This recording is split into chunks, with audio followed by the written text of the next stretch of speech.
Are we truly witnessing a shift in power, or merely a sophisticated reenactment of historical control?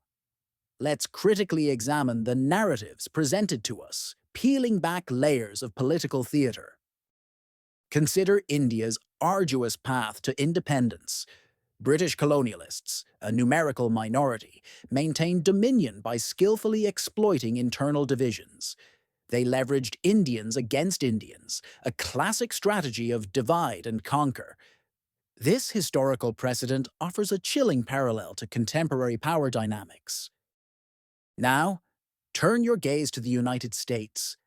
We must ask, who truly holds the reins of power, and what purpose do certain appointments serve? Is diversity merely a convenient shield for entrenched interests? Observe recent political maneuvers.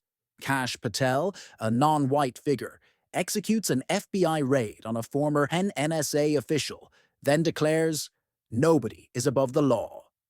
Is this genuine accountability or a calculated move to deflect criticism from the true power brokers?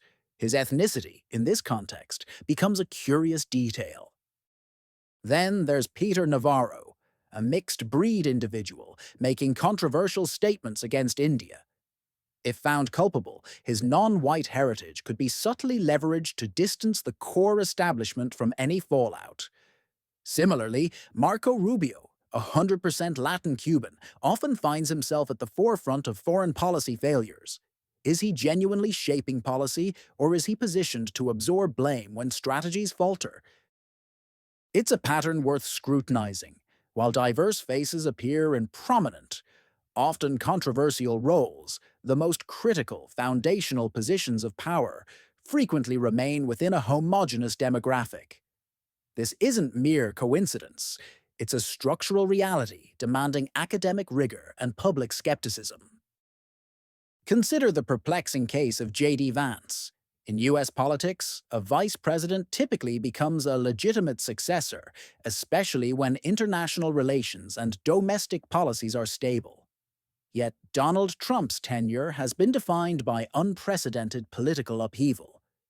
Is Vance's political trajectory being deliberately undermined, or is he merely a pawn in a larger, more chaotic game? To all within the Republican Party, this is a stark warning.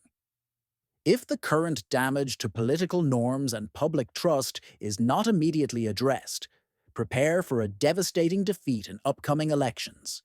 The very control of both legislative houses could be lost, fundamentally altering the nation's trajectory. The stakes are incredibly high. We must demand transparency, question every narrative, and hold power accountable, regardless of who occupies the visible positions. The future of the Republic depends on our collective vigilance. Then the failure in the presidential elections.